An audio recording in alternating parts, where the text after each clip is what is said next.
제 몸이 부서질지언정 이 약초는 단 한 입도 내어줄 수 없습니다.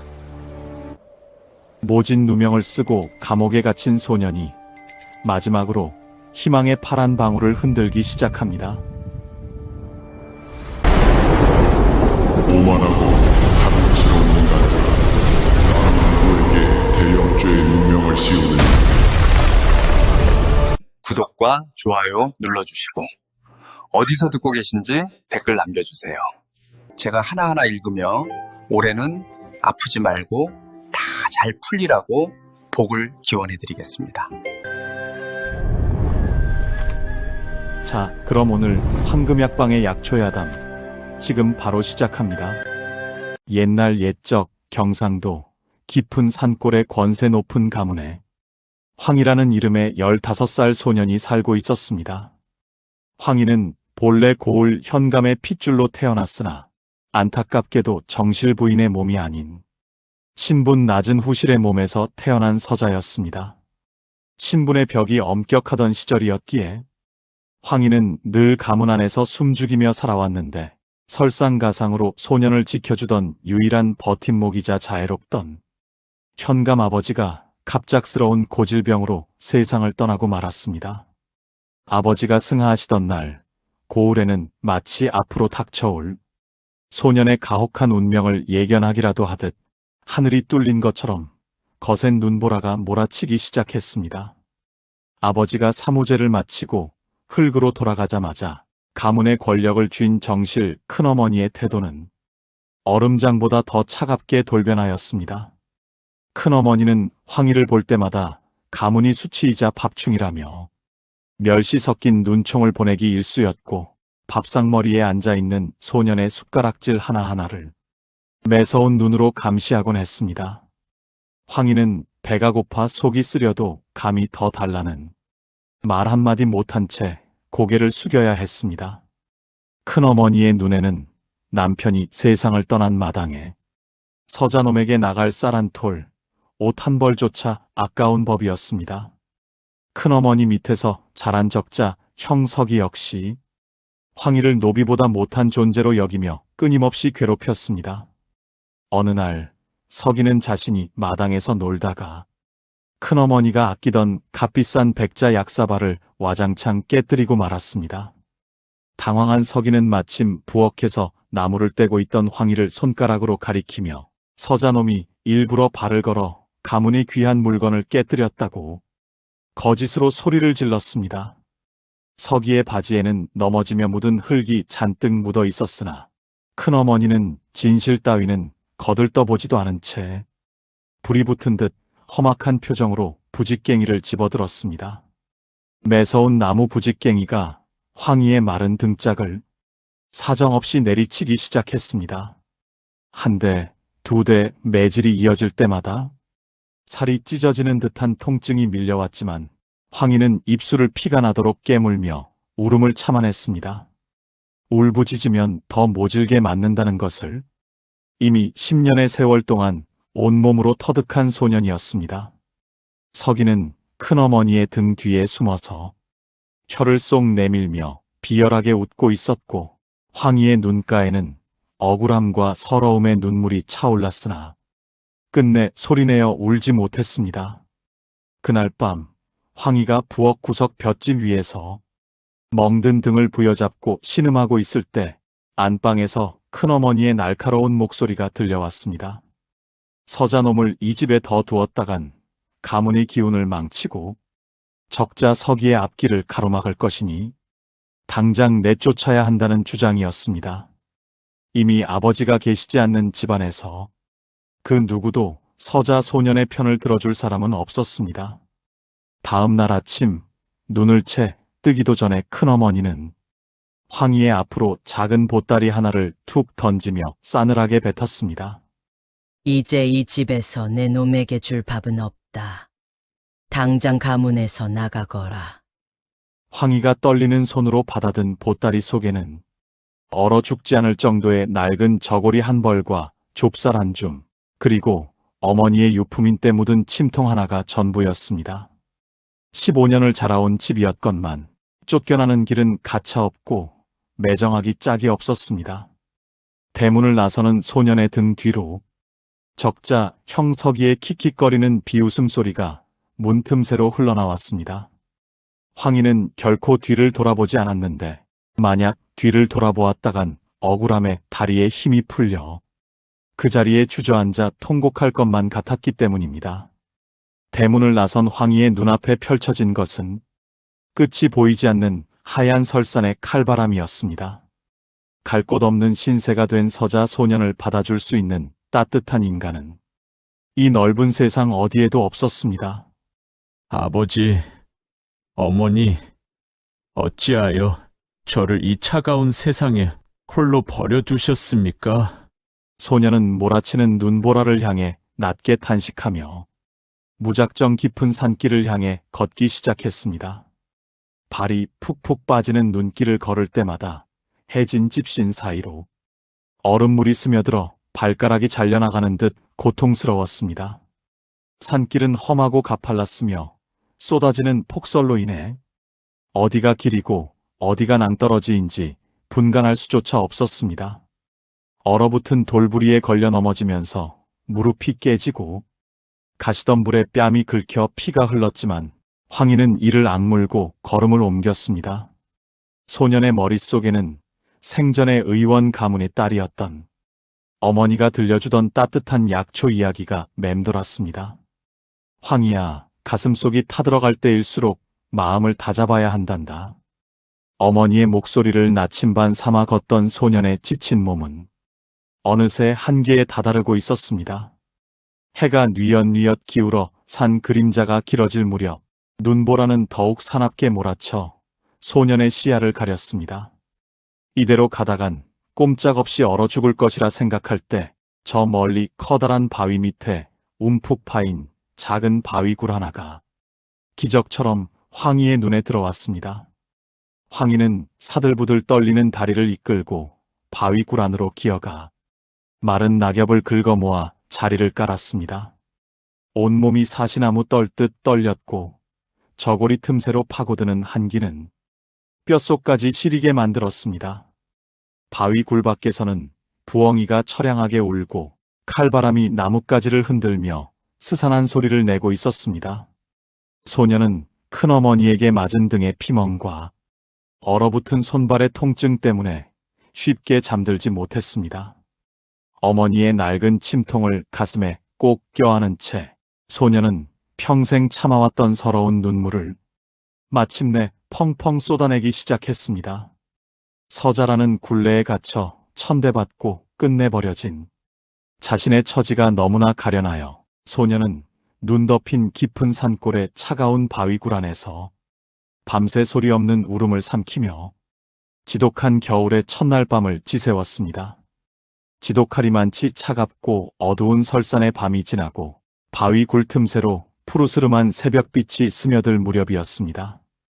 뼛속까지 얼어붙는 추위 속에서 겨우 눈을 뜬 황희는 눈보라 소리 사이로 들려오는 기이한 소리에 귀를 쫑긋 세웠습니다. 그것은 바람 소리가 아니었습니다. 분명 바위굴 너머 어딘가에서 깊은 고통에 신음하는 인간의 나지막한 목소리였습니다. 황희는 가슴이 덜컥 내려앉았습니다. 이 깊고 험한 겨울 산중에 자신 말고 또 다른 사람이 존재한다는 사실이 믿기지 않았기 때문입니다. 처음에는 산속을 떠돌아다니는 멧돼지나 굶주린 늑대의 울음소리가 아닐까 싶어 황희는 보따리를 품에 꼭 안은 채 몸을 잔뜩 웅크렸습니다. 가문에서 쫓겨나 목숨이 경각에 달린 처지의 맹수라도 만나면 그 자리에서 명을 다할 것이 뻔했기 때문입니다. 그러나 이어지는 신음은 분명 타들어가는 목소리로 물을 찾는 노인의 애달픈 가픈 숨소리였습니다. 서자라는 이유로 사람 대접 한 번 받지 못하고 자란 소년이었지만 죽어가는 목숨을 참아 모른 척할 수 없었던 황희는 조심스럽게 바위 굴 밖으로 발걸음을 옮겼습니다. 쌓인 눈을 헤치고 바위 뒤편 절벽 아래로 다가간 황희는 그곳에 엎드러져 있는 한 노인을 발견하고 입을 틀어막았습니다. 머리카락과 수염이 서리처럼 새하얀 백발의 노인이었는데 몸에 걸친 옷은 갈기갈기 찢겨 남루하기 짝이 없었습니다. 노인은 가파른 겨울 절벽을 오르다 발을 헛디뎌 굴러떨어진 듯 보였습니다. 얼마나 오랜 시간 이곳에 방치되어 있었는지 노인의 온몸은 얼음장처럼 차갑게 굳어가고 있었고 옅은 숨결을 내뱉을 때마다 하얀 입김이 가늘게 피어올랐습니다. 황희가 조심스럽게 노인을 돌려 눕히자 더욱 처참한 광경이 눈앞에 드러났습니다. 노인의 오른쪽 다리는 뼈가 부러졌는지 이상한 방향으로 꺾여 퉁퉁 부어올라 있었고 무엇보다 심각한 것은 왼쪽 팔뚝에 새겨진 선명한 뱀의 이빨 자국이었습니다. 설산의 동면에서 깨어난 독사에 물린 것인지 노인의 상처 주변은 이미 시커먼 도끼가 퍼져 보랏빛으로 썩어가고 있었습니다. 다리 부상에 치명적인 독까지 퍼졌으니 보통 사람이라면 벌써 숨이 끊어져도 이상하지 않을 위중한 상태였습니다. 할아버지, 정신 차려 보세요. 제 목소리가 들리십니까? 황희가 흔들어 깨웠지만 노인은 겨우 눈꺼풀을 파르르 떨 뿐 호박빛이 감도는 기이한 눈동자로 소년을 멍하니 바라볼 뿐이었습니다. 순간 황희의 머릿속에 생전의원 가문의 딸이었던 어머니의 목소리가 천둥처럼 스쳐 지나갔습니다. 독이 온몸으로 퍼져 심장을 치기 전에 도끼를 빼내야 산다는 가르침이었습니다. 황희는 가문에서 쫓겨날 때 품에 안고 나온 어머니의 유품, 때 묻은 낡은 침통을 떨리는 손으로 열어젖혔습니다. 황희는 망설일 시간이 없다고 판단했습니다. 15세 소년의 몸으로 행하기에는 너무나 위험하고 두려운 일이었지만 눈앞의 생명을 살려야 한다는 일념 하나로 노인의 시커먼 상처에 입술을 갖다 대었습니다. 그리고 숨을 깊이 들이쉬며 독혀를 밖으로 빨아내기 시작했습니다. 검붉고 악취가 나는 독물이 황희의 입을 통해 하얀 눈밭 위로 쏟아졌습니다. 자칫 소년의 입안에 상처가 있다면 소년마저 독에 중독되어 목숨을 잃을 수 있는 위험천만한 살신성인의 의술이었습니다. 지독한 독혀를 수십 번 빨아내어 상처가 붉은 빛을 띠기 시작하자 황희는 침통에서 길고 날카로운 은침을 꺼내 들었습니다. 손끝이 덜덜 떨렸지만 어머니가 알려준 기혈의 자리를 필사적으로 떠올렸습니다. 노인의 팔뚝과 가슴 주변의 요혈을 찾아 은침을 깊숙이 찔러 넣자 신기하게도 노인의 가빠르던 숨소리가 조금씩 차분해지며 가슴에 격한 일렁임이 가라앉기 시작했습니다. 서잘하고 천대받으며 어깨 너머로 그리고 독학으로 익혔던 어머니의 지식이 한 인간의 생명줄을 붙잡는 순간이었습니다. 도끼를 다스린 황희는 다음으로 부러진 노인의 오른쪽 다리를 살폈습니다. 정강이 뼈가 어긋나 열이 펄펄 끓어오르는 다리를 그대로 두었다간 평생 걸을 수 없게 될 것이 뻔했습니다. 황희는 절벽 주변을 뛰어다니며 눈 속에 파묻힌 곧은 참나무 가지 2개를 찾아 꺾어왔습니다. 그리고 품에 있던 보따리를 열어 큰어머니가 던져주었던 유일한 여벌옷인 누더기 저고리를 거침없이 찢어발겼습니다. 가뜩이나 추운 겨울날 소중한 옷이었지만 사람 목숨보다 귀한 것은 없다는 생각뿐이었습니다. 황희는 나뭇가지를 노인의 부러진 다리 양쪽에 단단히 대고 찢은 천으로 정성스럽게 감싸기 시작했습니다. 고통에 겨운 노인의 입에서 뼈가 맞춰지는 비명이 새어나왔지만 황희는 입술을 악물고 천을 단단히 당겨 매듭을 지었습니다. 너무 조여서 피가 통하지 않거나 너무 느슨해서 뼈가 흔들리지 않도록 정밀하게 힘을 조절하는 소년의 작은 손길은 영락없는 숙련된 의원의 모습이었습니다. 이윽고 단단히 고정된 부목을 보며 황희는 이마에 땀을 닦아냈습니다. 모든 응급처치를 마친 황희는 노인을 동굴로 데려왔습니다. 자신의 보따리를 말아 노인의 머리에 베개로 받쳐주고 차가운 땅바닥에서 한 뼘이라도 떨어지도록 주변의 마른 낙엽을 긁어모아 노인의 몸 아래에 두껍게 깔아주었습니다. 밤새 쫓겨나 울던 나약한 서자 소녀는 온데간데 없고 한 인간을 살리기 위해 사투를 벌인 숭고한 의원이 그곳에 서 있었습니다. 노인의 얼굴에 점차 핏기가 돌아오며 깊은 잠에 빠져드는 모습을 보며 황희는 비로소 안도의 한숨을 내쉬었습니다. 응급처치를 끝내고 나니 대지 위로 온전한 아침 해가 떠올랐지만 설산의 바람은 낮이 될수록 오히려 더 매섭게 살을 파고들었습니다. 노인의 시급한 도끼는 빼내고 뼈는 맞추었으나 진짜 고비는 지금부터였습니다. 차디찬 바위 구란의 온도는 가만히 서 있기만 해도 손발이 마비될 정도로 지독했습니다. 황희는 깊은 혼절에서 깨어나지 못하는 백발 노인의 몸을 살피며 가슴이 타들어갔습니다. 이 지독한 혹한 속에서 노인의 체온이 한 번 더 떨어지면 밤새 행한 모든 의술이 허사로 돌아갈 것이 뻔했기 때문입니다. 황희는 망설임 없이 자신이 입고 있던 낡은 솜저고리를 벗어내렸습니다. 이미 다리를 고정하느라 여벌 옷을 다 찢어발긴 터라 이 저고리는 황희가 추위를 막을 수 있는 마지막 보루였습니다. 저고리를 벗자마자 칼바람이 소년의 얇은 속적삼을 뚫고 들어와 온몸이 사시나무 떨듯 떨렸고 정실 큰어머니에게 맞아 피멍이 든 등짝이 얼어붙는 듯 고통스러웠습니다. 하지만 황희는 제 고통보다 노인의 목숨이 먼저였습니다.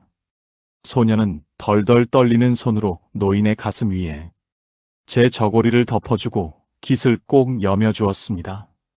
체온을 덮어준 후 다음으로 해결해야 할 것은 노인의 기력을 회복시킬 먹을거리였습니다.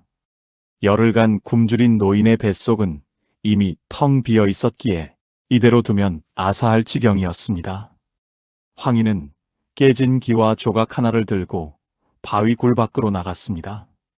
눈이 사람 무릎까지 쌓인 들판을 헤치며 생전 어머니가 알려주었던 겨울철 구황 약초들의 자리를 필사적으로 찾아 나섰습니다. 얼어붙은 땅은 돌덩이처럼 단단하여 기와 조각이 금세 부러졌고 황희는 결국 맨손으로 눈과 흙을 파헤치기 시작했습니다. 조금만 더 파내면 있을 거야. 소년은 혼잣말을 중얼거리며 꽁꽁 얼어붙은 흙더미를 긁어냈습니다. 손끝의 감각은 이미 사라진 지 오래였고 뾰족한 돌에 찔려 손톱 밑이 터져 붉은 피가 하얀 눈밭 위로 뚝뚝 떨어졌습니다. 하지만 황희는 멈추지 않았습니다. 마침내 커다란 소나무 뿌리 아래에서 겨우 얼지 않은 칡뿌리 몇 자락과 다람쥐가 숨겨놓은 듯한 마른 산밤 몇 알을 찾아냈습니다. 비록 보잘것없는 것들이었으나 황희에게는 심산유곡에서 발견한 산삼보다 더 귀한 생명의 양식이었습니다. 바위굴로 돌아온 황희는 부싯돌을 켜서 마른 잎에 조심스럽게 불을 붙였습니다. 연기가 새어나가지 않도록 조심하며 굴 한 구석에 작은 불씨를 피워 올렸습니다. 그리고 1단계에서 큰어머니가 던져주었던 깨진 약사발 조각에 깨끗한 눈을 긁어 모아 녹였습니다.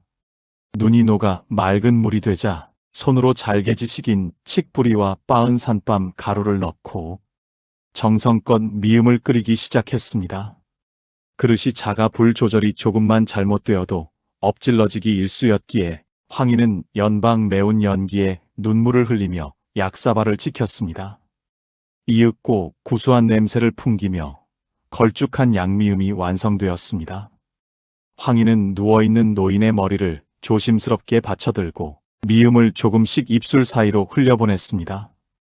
의식이 없는 와중에도 노인은 목구멍으로 미음을 꿀꺽꿀꺽 삼켜내기 시작했습니다. 따뜻한 온기가 온몸으로 퍼지는지 노인의 하얗게 질렸던 얼굴에 아주 미세하게 붉은 혈색이 돌기 시작했습니다. 그 모습을 바라보는 황희의 얼굴에도 비로소 안도의 화사한 미소가 피어올랐습니다. 사실 황희 역시 가문에서 쫓겨난 이후로 제대로 된 밥 한 끼 먹지 못한 상태였습니다. 보따리 속에는 좁쌀 한 줌이 남아 있었고 끓여놓은 미음도 조금은 남아 있었습니다.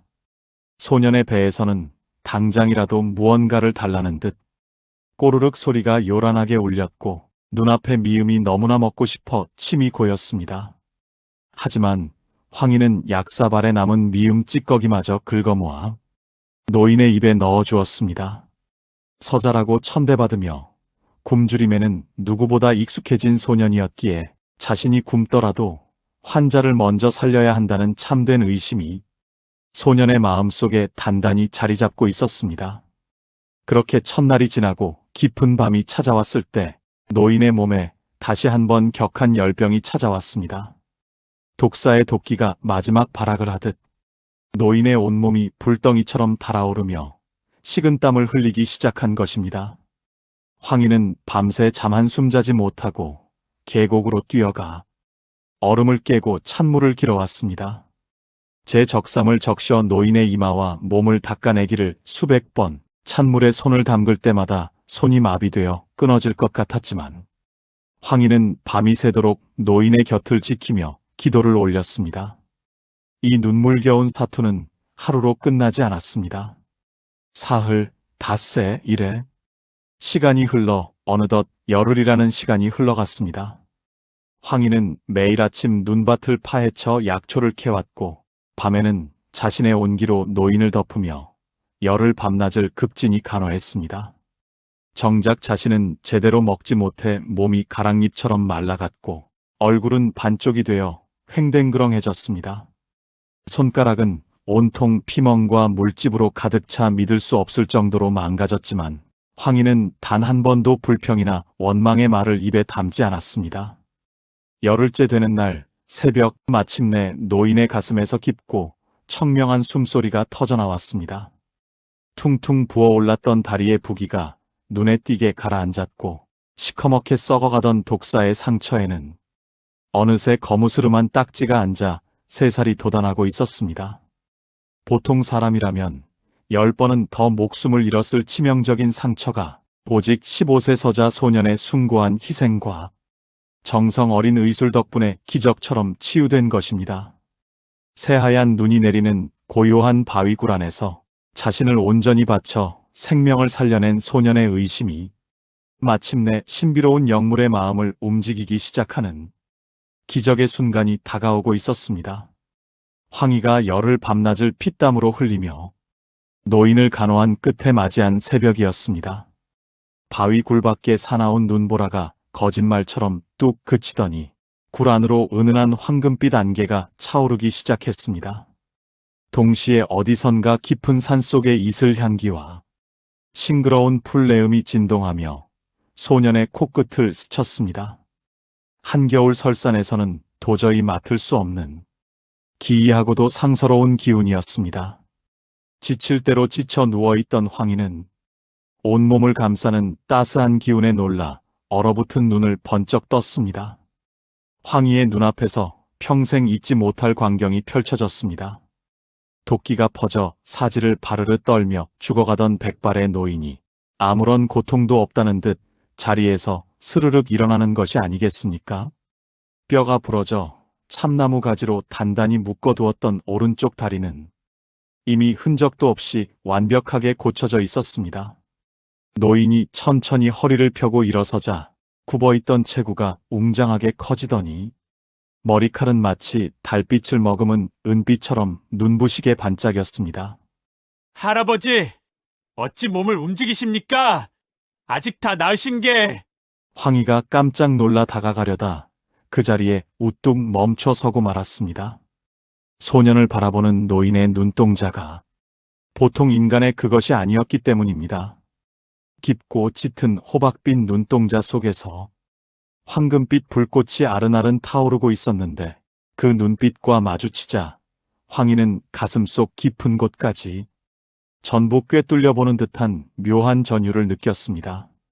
노인의 몸 주변으로 푸른 빛의 기운이 나비떼처럼 빙글빙글 맴돌며 바위굴 전체를 환하게 비추었습니다. 놀라지 말아라. 영민한 아이야. 노인의 입에서 흘러나온 목소리는 전날의 가쁜 숨소리가 아니었습니다. 계곡의 맑은 물소리와 깊은 바위의 울림이 섞인 듯 웅장하고도 자애로운 목소리가 굴 안을 가득 채웠습니다. 노인은 자신이 인간이 아니라 이 산의 정기와 온갖 약초들을 돌보며 300년의 세월을 살아온 약초 신선이자 영물임을 밝히기 시작했습니다. 산 너머에서 밀려온 사악한 도끼를 물리치느라 실력을 모두 소진한 채 절벽에서 굴러떨어졌는데 소년이 아니었다면 이 세상에서 흔적도 없이 사라질 뻔했다는 요지였습니다.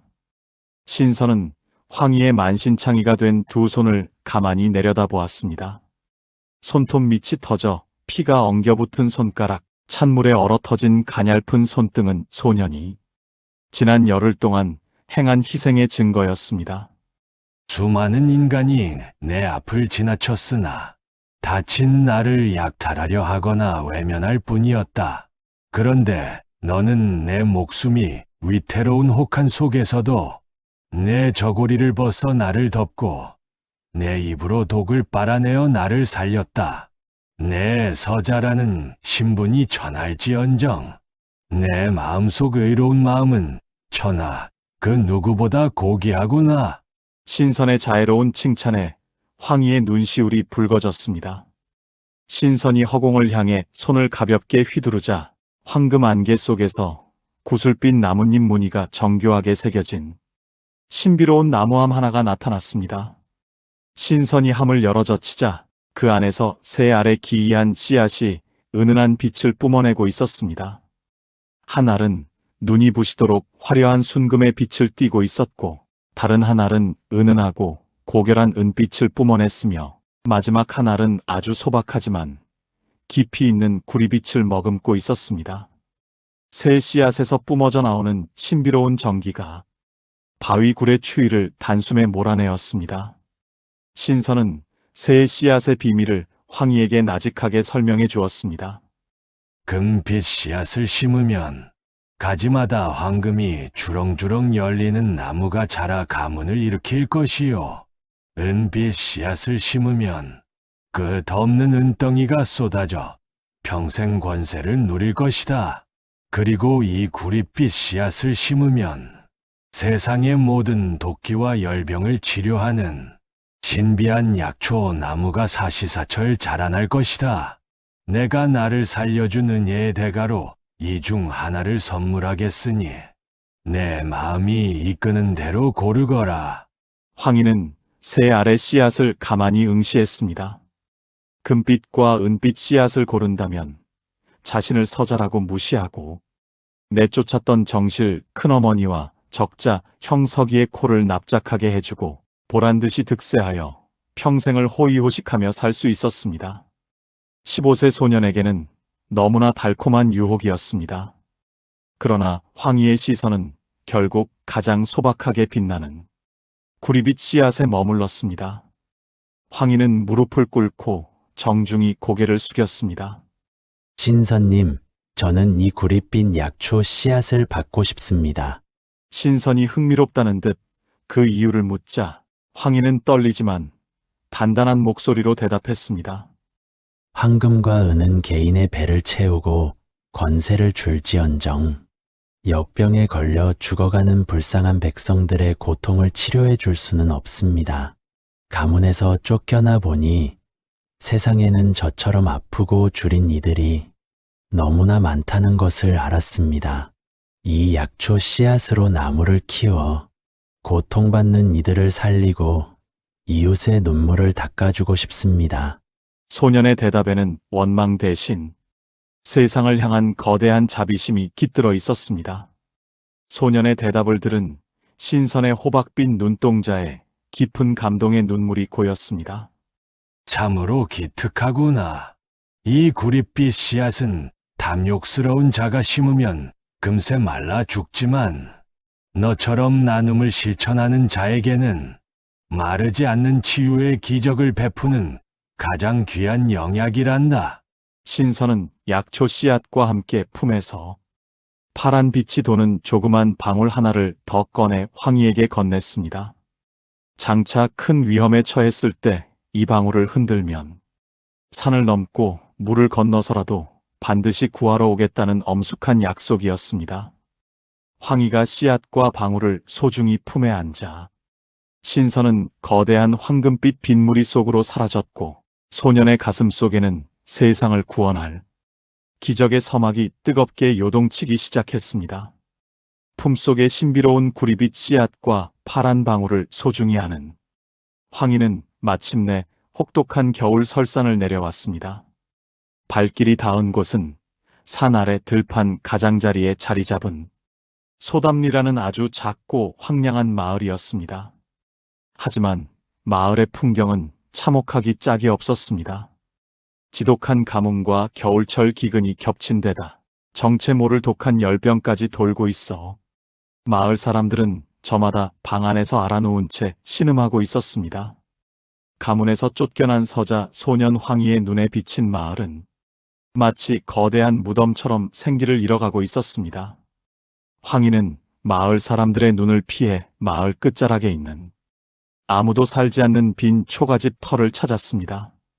그리고 마당 한가운데를 깊게 파내어 신선에게 받은 구리빈 약초 씨앗을 소중히 묻었습니다.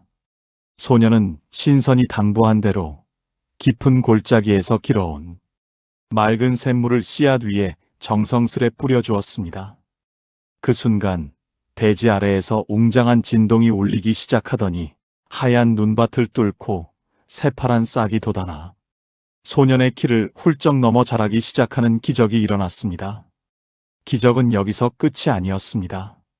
씨앗을 심은 지 단 하룻밤 만에 소년의 마당에는 초가집 지붕보다 훨씬 높고 웅장한 거대한 약초 나무 한 그루가 우뚝 솟아올랐습니다. 나무의 줄기는 단단하고 기품이 넘쳤으며 사방으로 뻗은 가지마다 은은한 황금빛 안개를 머금은 잎사귀들이 도란도란 돋아났습니다. 바람이 푸르게 불 때마다 나무 전체가 마치 맑은 검은고 소리를 내듯 청아한 소리를 울렸고 가슴을 시원하게 뚫어주는 은은하고 맑은 약초 향이 온 마을 구석구석으로 퍼져나갔습니다. 마을의 향기에 이끌려 가장 먼저 황희의 마당을 찾은 이는 이웃집 박씨 아주머니였습니다. 아주머니는 해마다 거듭된 흉년과 자식을 잃은 슬픔 때문에 가슴 속에 극심한 화가 가득 차 있었습니다. 머리가 깨질 듯 아프고 눈이 붉게 충혈된 채 가슴이 답답해 죽겠다며 피를 토하듯 숨을 몰아쉬는 전형적인 독한 열병 증상이었습니다.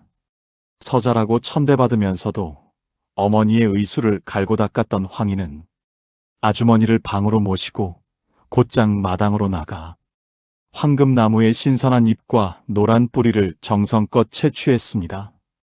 황희는 깨진 약사발에 물을 붓고 황금나무에 약재를 넣어 정성껏 불을 지폈습니다. 노랗다 못해 맑은 금빛을 띠는 약탕이 완성되자 황희는 가쁘게 숨을 몰아쉬는 아주머니의 입술 사이로 약을 조금씩 흘려보냈습니다. 약이 목구멍을 타고 내려간 지 반 시진도 되지 않아 놀라운 일이 벌어졌습니다. 아주머니의 이마를 가득 채웠던 시커먼 열기가 아래로 쑥 내려가더니 충혈되었던 눈이 맑아지고 거친 숨소리가 거짓말처럼 차분해진 것입니다. 아이고, 가슴을 짓누르던 불덩이가 순식간에 사라졌구나. 아주머니는 눈물을 흘리며 소년의 손을 잡았습니다. 소문은 삽시간에 고을 전체로 퍼져나갔습니다. 다음 날에는 겨울철 칼바람과 지독한 가려움증으로 온몸에 피고름이 나고 피부가 뒤집어진 어린아이들이 부모의 손을 잡고 줄을 지어 황희의 마당으로 밀려들었습니다. 아이들의 붉게 달아오른 종기를 보며 황희의 가슴은 아파왔습니다. 소년은 황금나무의 노란 뿌리를 곱게 찧어 아이들의 상처 위에 연고처럼 부드럽게 발라주었습니다. 신기하게도 약이 닿자마자 아이들은 울음을 그쳤고 하룻밤 사이에 열감이 사라지며 깨끗한 새살이 돋아나기 시작했습니다. 고을 사람들은 이 신비한 치유의 기적을 보며 의원들도 고치지 못한 병을 고쳤으니 약값을 백냥, 1000냥을 줘도 아깝지 않다며 주머니를 뒤적였습니다. 가문에서 내쫓겨 당장 먹고 살기 막막했던 황희에게는 엄청난 재물을 모을 기회였습니다. 그러나 황희는 단 한 푼의 돈도 받지 않고 고개를 흔들었습니다. 신선님께서 이 씨앗을 주신 것은 재물을 탐하라는 뜻이 아니라 아픈 이웃의 눈물을 닦아주라는 뜻이었습니다. 소년의 어진 선언에 마을 사람들은 깊은 감동을 받았습니다. 그때 도깨비 약초 신선이 말했던 진짜 기적이 온 마을 사람들의 눈앞에 증명되었습니다. 대개 약초는 한 번 베어내면 다시 자라기까지 오랜 세월이 걸리는 법이건만 황희가 이웃들을 향해 대가 없는 나눔을 실천하면 할수록 황금나무는 시들기는커녕 다음 날 아침이면 오히려 더 찬란한 빛을 내뿜었습니다. 가지마다 약효가 수십 배는 더 강해진 노란 뿌리와 푸른 잎사귀들이 주렁주렁 매달렸고 나무 아래에 척박했던 땅마저 기름지게 변하여 온갖 곡식이 풍성하게 자라나기 시작했습니다. 황희의 헌신적인 치유 덕분에 소담마을에는 더 이상 아프거나 열병으로 신음하는 사람이 없어졌습니다. 가슴속에 화가 가득했던 어른들의 얼굴에는 인자한 웃음꽃이 피어났고 피부병으로 울던 아이들은 배불리 먹고 마당을 뛰어놀았습니다. 처음에는 홀로 쫓겨난 외로운 서자 소년이었던 황희에게 마을 사람들은 땔감을 가져다주고 무너진 집을 고쳐주며 진심 어린 정을 나누기 시작했습니다. 멸시만 받던 소년의 삶에 평생 느껴보지 못한 따스한 가족의 온기가 채워지는 순간이었습니다. 이제 소담리는 주변의 다른 고을에서까지 치료를 받기 위해 낙방한 선비, 가난한 농민들이 모여드는 치유의 성지가 되었습니다. 황희는 밤낮으로 밀려드는 환자들을 돌보면서도 지친 기색 없이 한 사람 한 사람의 손을 잡고 위로를 건넸습니다.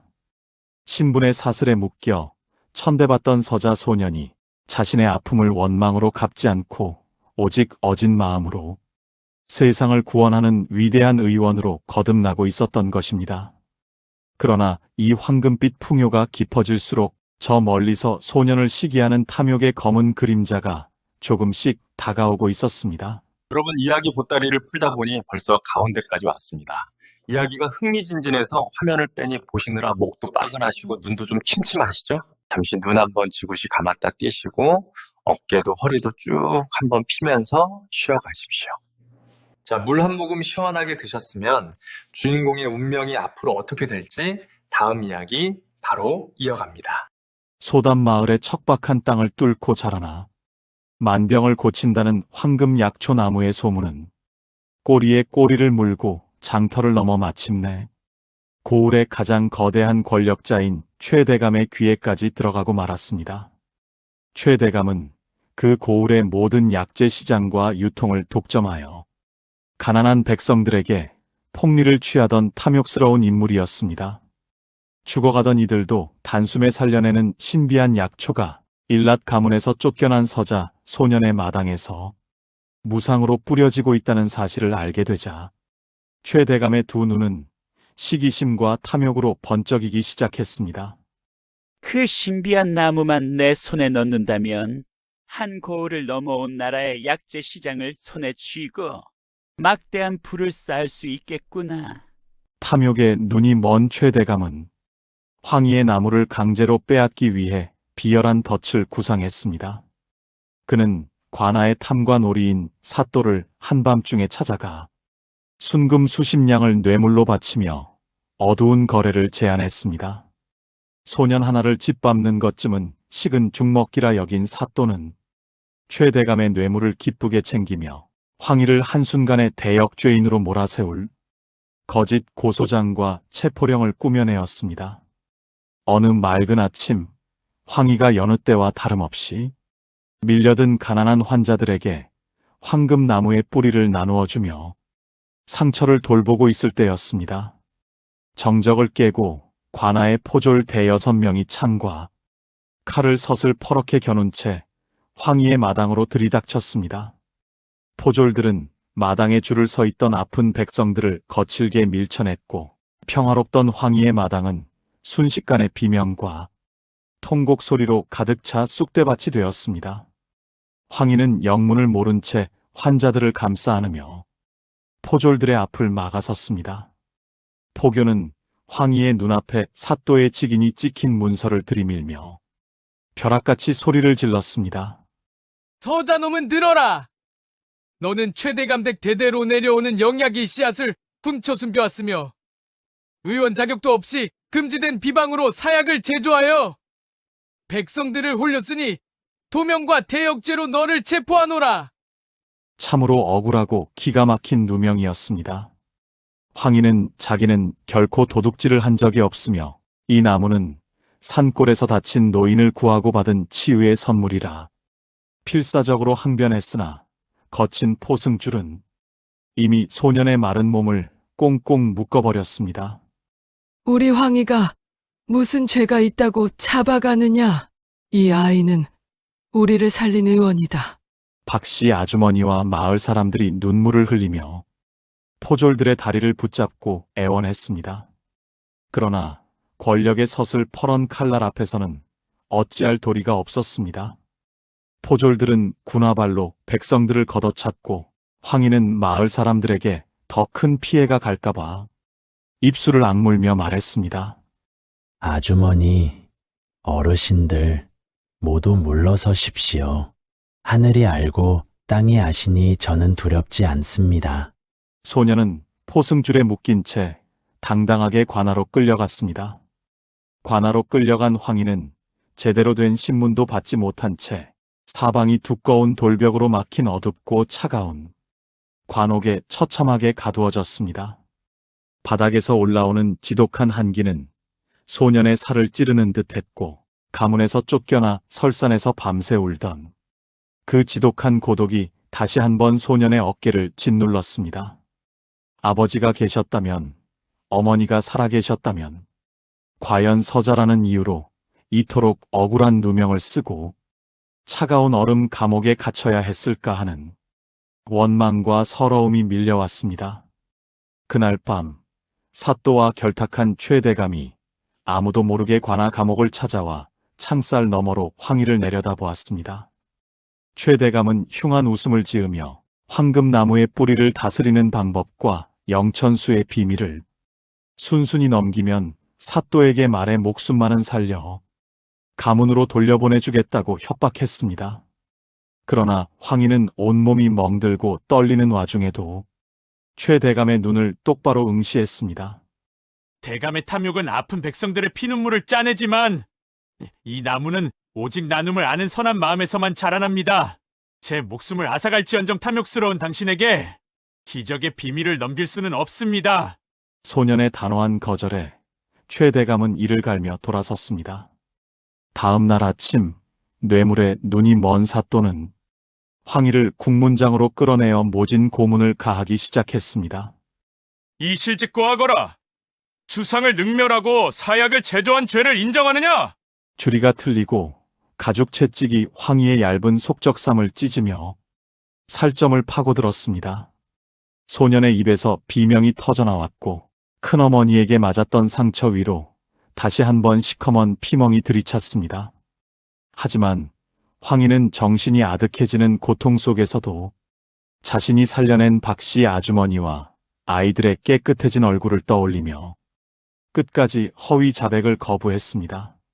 모진 고문 끝에 만신창이가 된 황희는 다시 어두운 감옥 구석으로 내던져졌습니다. 손가락 하나 까딱할 힘도 남아있지 않았고 고열로 인해 온몸이 불덩이처럼 달아올랐습니다. 바로 그때 소녀는 포졸들이 미처 빼앗지 못했던 품속 깊은 곳의 감촉을 느꼈습니다. 약초 신선 할아버지가 위험에 처했을 때 흔들라며 쥐어주었던 파란 빛의 조그만 방울이었습니다. 안감 깊숙이 꿰매어 두었던 터라 다행히 독사 같은 최대감과 포졸들의 눈을 피했던 것입니다. 할아버지, 신선님, 소담 마을의 백성들이 위험합니다. 황희는 부들부들 떨리는 손으로 파란 방울을 품에서 힘겹게 꺼내 들었습니다. 그리고 마지막 남은 기력을 쥐어짜 방울을 흔들었습니다. 딸랑, 딸랑.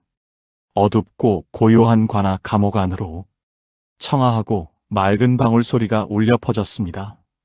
그 소리는 이내 거대한 파문이 되어 두꺼운 돌벽을 뚫고 관아 밖을 넘어 소담 마을을 지나 저 멀리 은빛 머리칼의 신선이 잠들어 있는 깊은 겨울 설산 향해 빛의 속도로 날아가기 시작했습니다.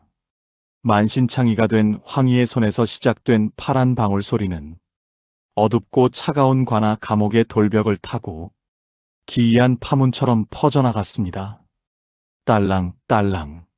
소박한 소리였으나 이상하게도 그 소리가 울릴 때마다 지독하게 몰아치던 감옥 안의 한기가 순간적으로 멈추었고 사방을 메우던 벌레들의 울음소리마저 뚝 끊기며 기이한 정적이 감돌았습니다. 황희는 희미해져가는 의식 속에서도 방울을 가슴에 꼭 껴안은 채 깊은 설산의 은빛 신선이 자신과의 약속을 기억해 주기를 간절히 염원했습니다. 방울 소리가 멈춘 지채 반시진도 되지 않은 한밤중이었습니다. 갑자기 고요하던 고울의 하늘이 땅이 울리듯 웅장하게 갈라지더니 아무런 징조도 없이 거대한 소용돌이 바람이 관아 마당 한가운데로 몰아치기 시작했습니다. 휘, 쾅, 번개도 치지 않는 하늘에서 푸른 빛을 띤 불꽃들이 사방으로 소용돌이 치며 관아 전체를 집어삼킬 듯 들이쳤고 교대를 서던 포졸들은 난데없는 천재지변의 비명을 지르며 무기를 내던진 채 땅바닥에 넙죽 엎드려 벌벌 떨기 시작했습니다. 푸른 불꽃의 소용돌이가 가장 거세게 휘몰아친 순간 그 중심에서 웅장한 안개와 함께 마침내 백발의 약초 신선이 모습을 드러내었습니다. 달빛을 머금은 은빛 머리칼은 분노로 인해 사방으로 흩날렸고 몸 주위로는 시시각각 푸른 대기의 불꽃이 이리저리 튀며 대지를 태울 듯 불타오르고 있었습니다. 무엇보다 압도적인 것은 노인의 두 눈이었습니다. 타오르는 호박빛 눈동자가 분노로 이글거리자 관아 마당의 단단한 돌판들이 쩍쩍 갈라지며 엄청난 실력의 위압감을 뿜어내었습니다. 네, 이놈들! 감히 어느 안전이라고 천하의 고귀한 마음을 가늠하려 드느냐? 신선의 입에서 터져나온 일갈은 단순한 호통이 아니었습니다. 마치 거대한 낙뢰가 삿도의 안방과 관아 지붕을 동시에 내리치는 듯한 웅장한 울림이었습니다. 뇌물에 눈이 멀어 황희를 고문했던 삿도는 침상에서 자다 깨어 혼이불만 감싼 채 마당으로 기어나왔고 신선의 준엄한 자태를 보자마자 혼비백산하여 머리가 땅에 찢겨지도록 조아리며 살려달라 울부짖었습니다. 300년 설산을 지켜온 영물의 위엄 앞에 인간의 권력은 한낱 먼지에 불과했습니다. 신선이 황희가 갇힌 관 옥을 향해 손을 가볍게 내젓자 사람 대여섯이 달라붙어도 꿈쩍 않던 두꺼운 나무 빗장과 철문이 우드득 쾅 소리를 내며 스스로 박살 나 사방으로 튕겨나갔습니다. 신선은 감옥 구석에 피투성이가 된 채 쓰러져 있는 황희에게 다가갔습니다. 주리가 틀려 붉게 물든 소년의 다리와 매질로 찢겨나간 속적삼을 보며 자애롭던 신선의 눈가에 깊은 슬픔과 노여움의 불꽃이 동시에 일렁였습니다. 신선은 황희를 거뿐하게 품에 안아 올렸습니다. 미안하구나, 영민한 아이야. 내 산 너머 사악한 기운을 살피느라 방울 소리를 조금 늦게 들었구나. 신선의 뜨거운 온기가 만신창이가 된 황희의 온몸으로 스며들기 시작했습니다. 신기하게도 신선의 손길이 닿자마자 소년을 괴롭히던 지독한 고열이 눈 녹듯 사라졌고 채찍에 맞았던 등의 피멍과 상처들이 하얀 연기를 내뿜으며 깨끗한 새살로 채워지기 시작했습니다. 정신을 차린 황희는 신선의 품 안에서 참아왔던 눈물을 흘리며 자신보다 소담마을의 황금나무를 걱정했습니다. 황희를 안전한 곳에 눕힌 신선의 호박빛 눈동자는 이내 고울에서 가장 크고 화려한 최대감의 99칸 기와집을 향했습니다. 그 시각 최대감은 하인들을 이끌고 소담마을 황희의 마당에 침입하여 황금나무를 뿌리째 뽑아 제 집 마당으로 옮겨 심으려 삽과 도끼를 들이대고 있었습니다. 최대감이 나무줄기에 날카로운 도끼날을 내리치려던 바로 그 순간 관아를 뒤덮었던 푸른 불꽃 소용돌이가 최대감의 머리 위로 사납게 내리꽂혔습니다. 남의 목숨을 앗아 제 입속을 채우려는 사악한 도적놈이 여기 있구나. 나무 뒤에서 돌연 강림한 신선이 최대감의 멱살을 한 손으로 번쩍 들어 올렸습니다. 다 자란 장정 사내를 마치 빈자로 들듯 가뿐하게 허공에 매달아 버린 것입니다. 최대감은 하얗게 질린 채 허공에서 두 다리를 바르르 떨며 살려달라 외쳤습니다. 신선은 이글거리는 호박빛 눈으로 최대감을 매섭게 노려보며 벼락같이 외쳤습니다. 내 놈의 탐욕이 하늘을 찔러 백성의 피눈물을 짜냈으니 하늘 아래 내 놈이 숨을 곳은 단 한치도 없으리라. 신선이 최대감을 마당 구석으로 거칠게 내던지자 최대감은 흙바닥을 대굴대굴 구르며 비명을 질렀습니다. 신벌은 그것으로 끝이 아니었습니다. 신선이 대지를 향해 발을 한 번 구르자 최대감의 자랑이던 12채의 거대한 곡간 문이 일제히 박살나며 그 안에서 수만 마리의 까만 쥐떼와 독충들이 파도처럼 쏟아져 나왔습니다. 쥐떼들은 최대감이 소장농들의 고혈을 짜내어 쌓아둔 쌀과 비단을 하룻밤 사이에 모조리 갈기갈기 찢어 삼켰고 기름지던 300마지기의 논밭은 순식간에 시커먼 잡초와 벌레 구덩이로 변해버렸습니다. 30년 동안 백성들을 갈취해 쌓아 올린 최대감의 부정축제가 단 하룻밤 만에 흔적도 없이 재가 되어 사라진 것입니다.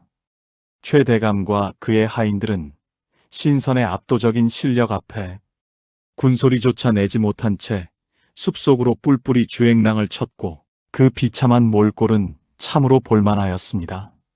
사악한 권력의 덫을 산산이 부수고 소년 의원 황희를 완벽하게 구출해낸 신선의 심판은 이로써 고을 전체의 하늘의 뜻은 살아있다는 엄숙한 경고를 새겼습니다.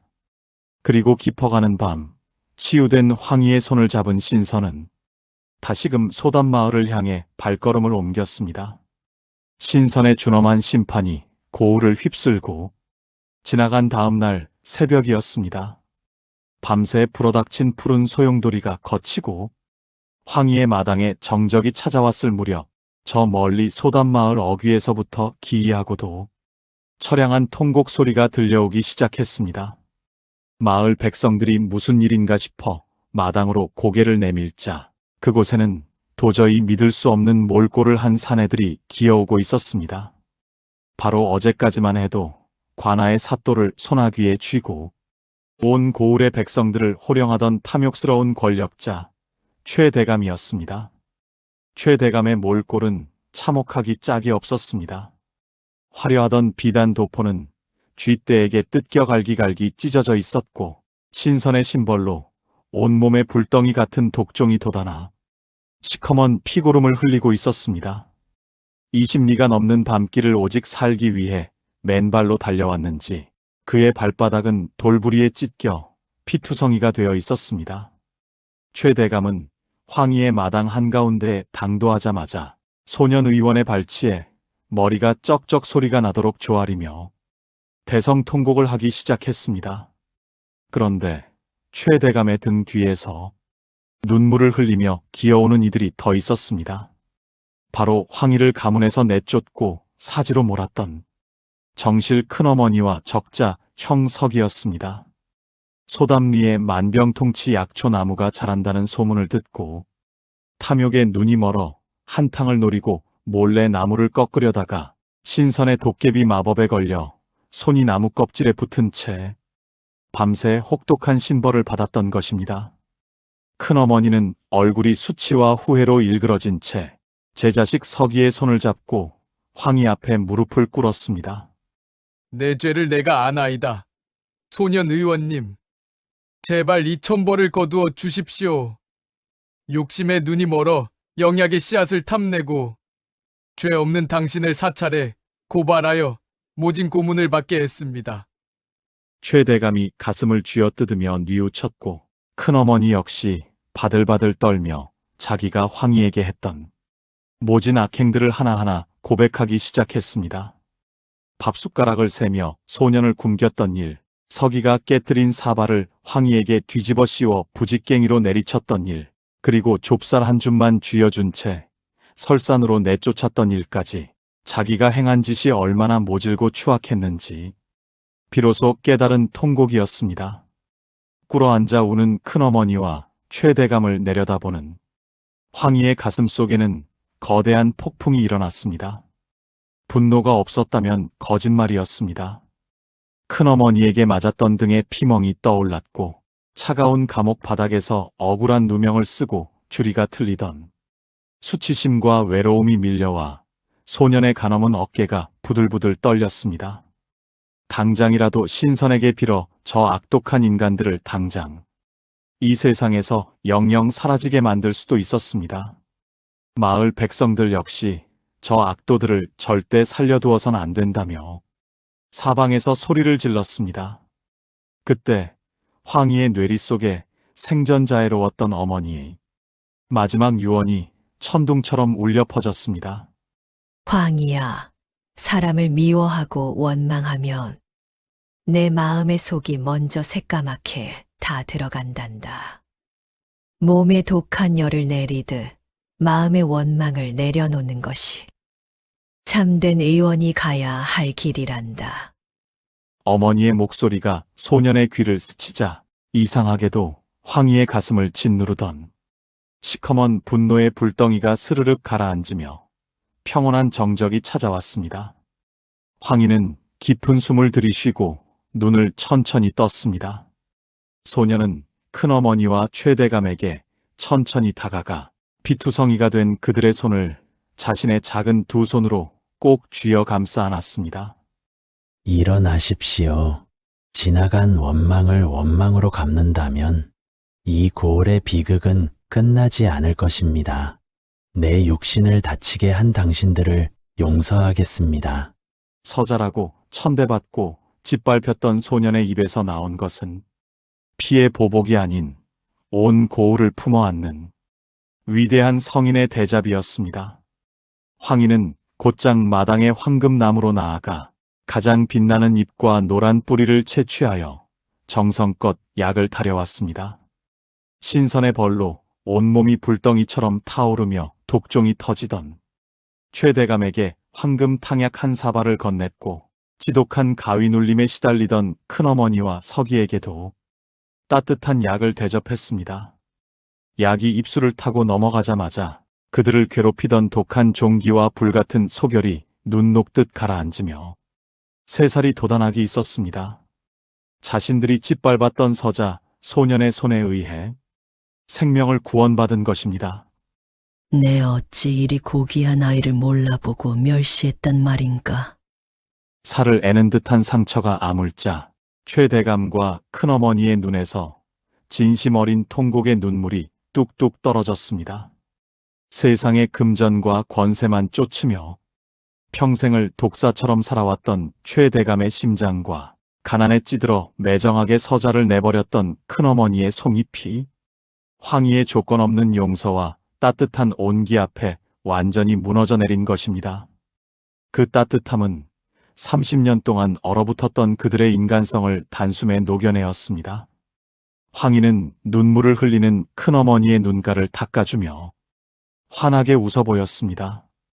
큰어머니, 지난 일은 다 잊으십시오. 이제 행복하게 살아가시면 됩니다. 자신이 내쫓았던 아이의 넓은 품에 안긴 큰어머니는 염치 없게도 소년의 목을 안고 펑펑 울었습니다. 징벌을 넘어선 용서, 보복을 넘어선 상생이 일구어낸 이 기적적인 풍경을 보며 마을 백성들 역시 눈시울을 붉히며 박수를 보냈습니다.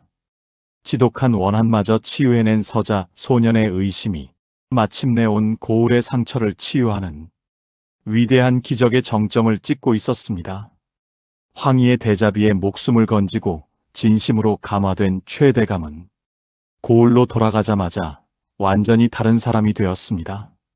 그는 평생 독사처럼 모아들였던 자신의 전 재산을 정리하여 고리대금으로 가난한 백성들에게 짜내었던 논밭과 곡식을 원래의 주인들에게 조건 없이 돌려주었습니다.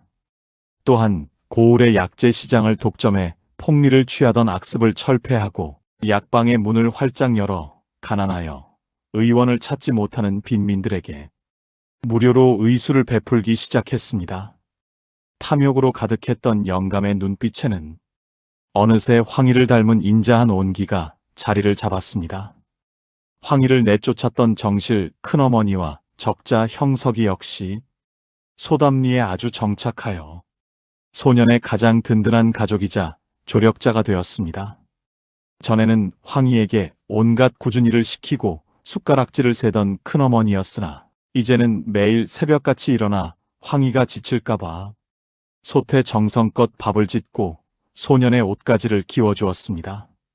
적자라는 체면을 버리고 황희의 앞에 고개를 숙였던 형석이는 덩치와 힘을 살려 황희가 혼자 하기 버거워했던 거대한 황금나무의 노란 뿌리를 캐고 울타리를 세우는 거친 일들을 도맡아 하며 지난날의 죗값을 속죄해 나갔습니다.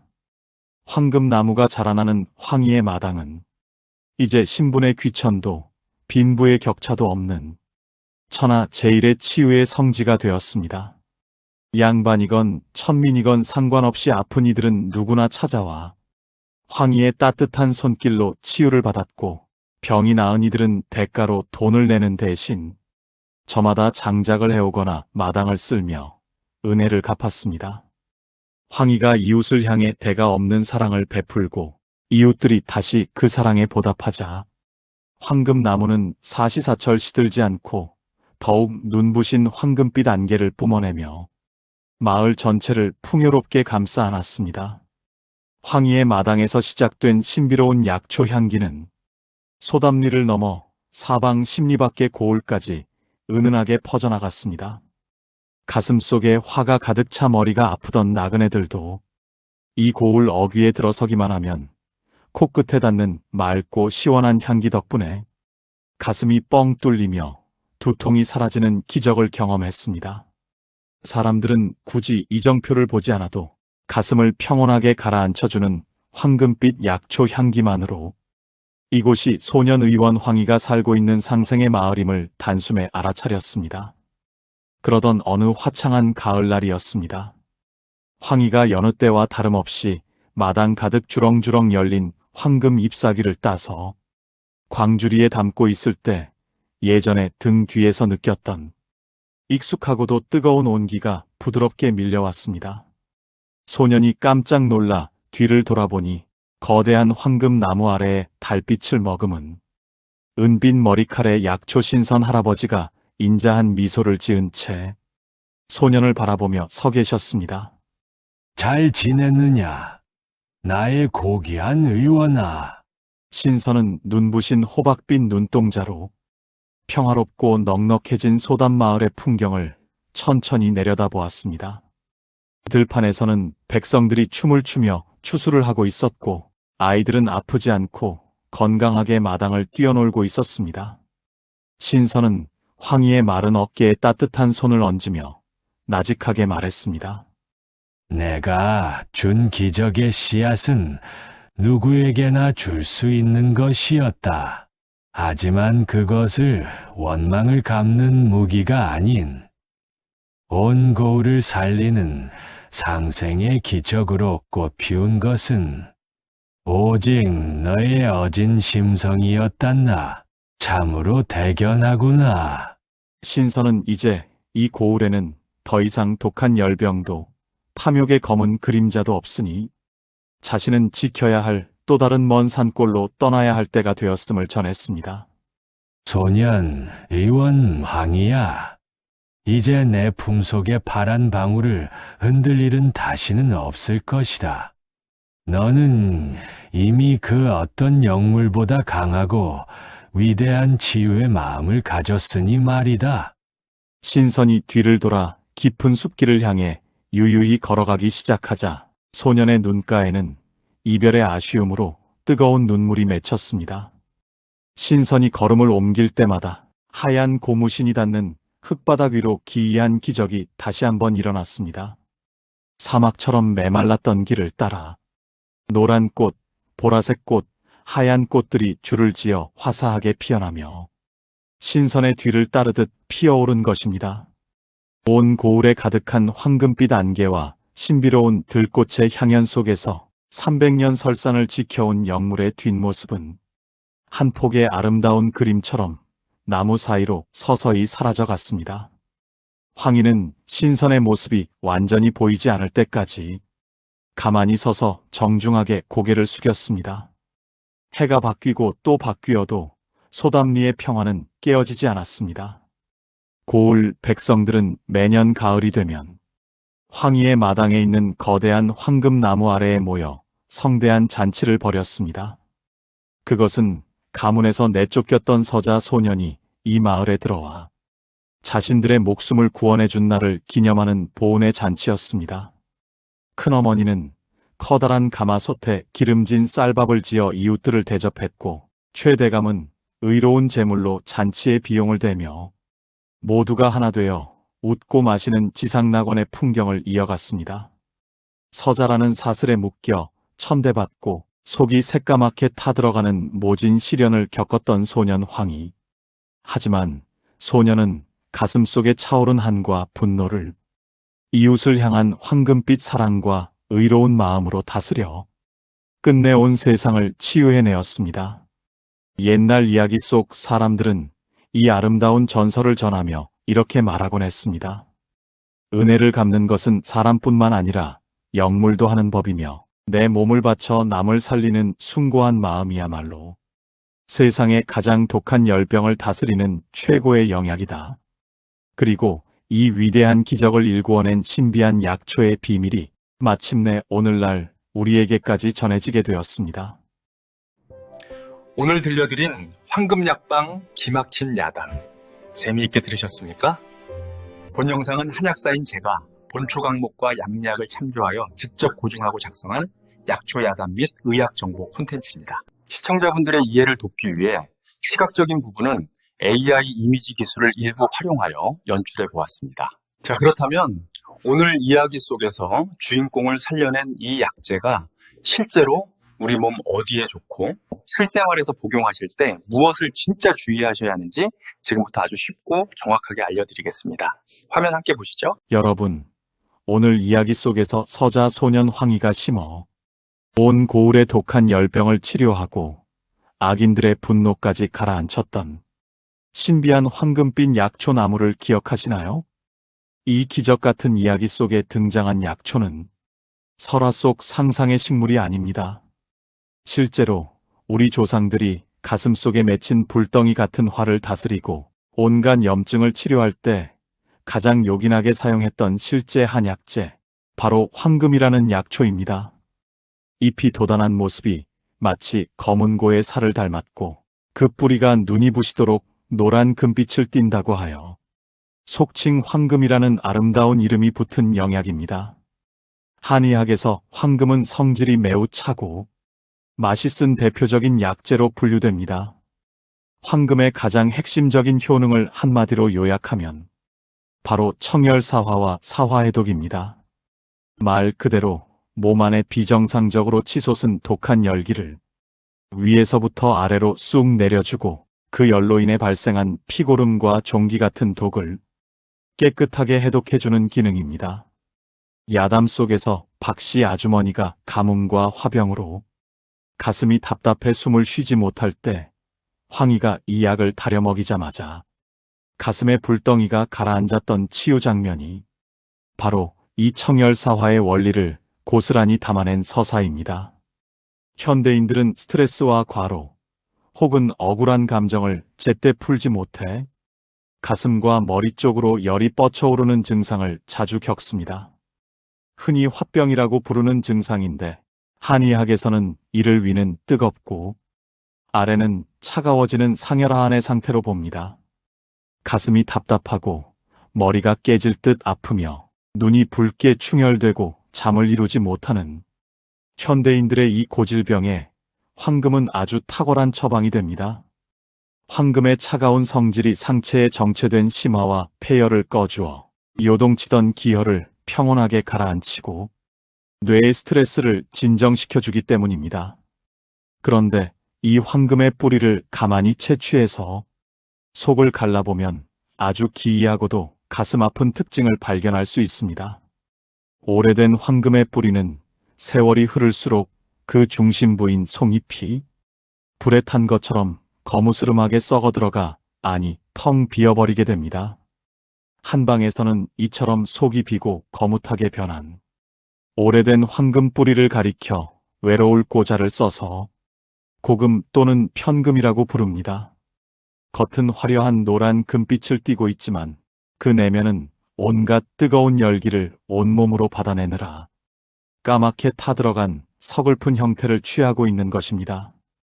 우리 조상들은 이 속이 빈 고금의 형상을 보고 자식을 키우며 속이 새까맣게 타들어간 어머니의 심증과 똑 닮았다고 말하곤 했습니다. 야담 속 주인공 황희 역시 서자라는 엄격한 신분의 사슬에 묶여 천대받고 버림받으면서 그 속이 얼마나 새까맣게 타들어갔겠습니까? 하지만 황희는 제 가슴 속에 맺힌 한과 원망의 열을 이웃을 향한 자비심으로 승화시켰고 자신을 태워 남을 살리는 황금의 살신성인 정신을 몸소 실천했습니다. 이처럼 황금은 지독한 시련을 겪어본 이만이 가질 수 있는 깊은 치유의 온기를 상징하는 약재입니다. 반대로 황금의 뿌리 중에서도 아직 어려서 속이 새까맣게 썩지 않고 단단하게 꽉 차 있는 뿌리가 있습니다. 이것을 아들자자를 써서 자금 또는 뿌리가 단단하다고 하여 조금이라고 부릅니다. 한의학에서는 속이 비어있는 고금은 주로 상체의 열과 폐의 화를 내리는 데 사용하고 속이 꽉 찬 자금은 몸의 아래쪽인 대장이나 방광에 열을 내리거나 임산부의 태아를 안정시키는 안태의 약재로 구별하여 사용합니다. 한 가지 약재 안에서도 나이와 형태에 따라 쓰임새를 달리했던 조상들의 지혜가 돋보이는 대목입니다. 과거 야담 속에서 아이들의 피고름이 나고 뒤집어진 피부 종기를 황금 뿌리로 깨끗하게 고쳐냈던 치유 기적은 현대 과학을 통해서도 명확하게 입증되었습니다.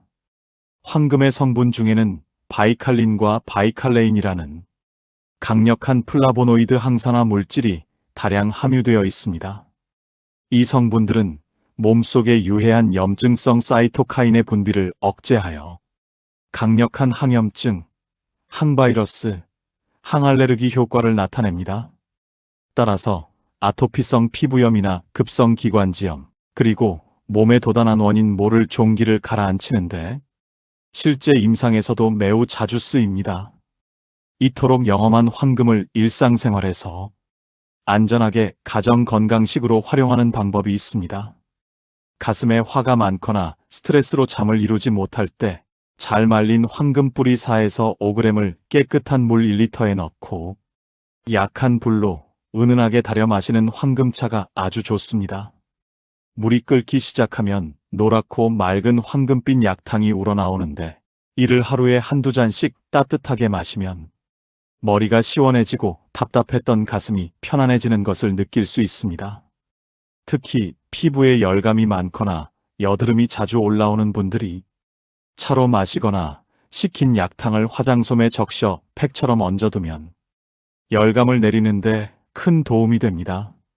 아무리 몸에 좋은 영약이라 할지라도 황금은 성질이 매우 차가운 약재이기 때문에 섭취 시 반드시 주의해야 할 체질이 있습니다.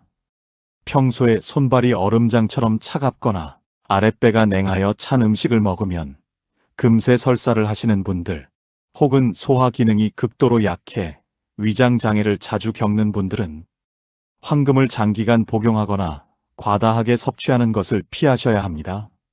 몸에 열을 내리는 약인 만큼 본래 몸이 찬 사람이 먹으면 오히려 기력을 떨어뜨릴 수 있으니 자신의 체질을 잘 살피거나 전문가의 조언을 구한 뒤 안전하게 드시는 것이 현명합니다. 오늘 준비한 서자 소년 황희와 신비한 약초 황금에 대한 야담은 여기까지입니다. 가슴속 깊은 곳이 원망과 시련으로 새까맣게 타들어갔을지라도 남을 향한 원망 대신 따뜻한 용서와 나눔으로 세상을 구원했던 황희의 마음처럼 오늘 우리들의 가슴을 짓누르던 무거운 스트레스와 화를 평온하게 내려놓는 따뜻한 황금 한 잔의 여유를 가져보시는 것은 어떨까요? 오늘의 지혜로운 옛날 이야기가 여러분의 지친 마음에 작은 치유가 되었기를 바랍니다. 영상이 유익하셨다면 구독과 좋아요를 눌러주시고 다음 시간에도 더 신비롭고 건강한 약초야담으로 찾아뵙겠습니다. 시청해주신 여러분 모두 몸도 마음도 건강하고 평안한 하루 보내십시오. 감사합니다. 이야기 보따리를 닫으려니 아쉬움이 남네요. 하지만 약초의 신비는 끝이 없는 법이죠.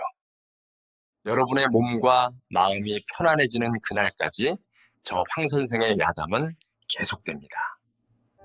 자, 그럼 다음 이 시간에 더 건강한 모습으로 뵙겠습니다. 평안하십시오.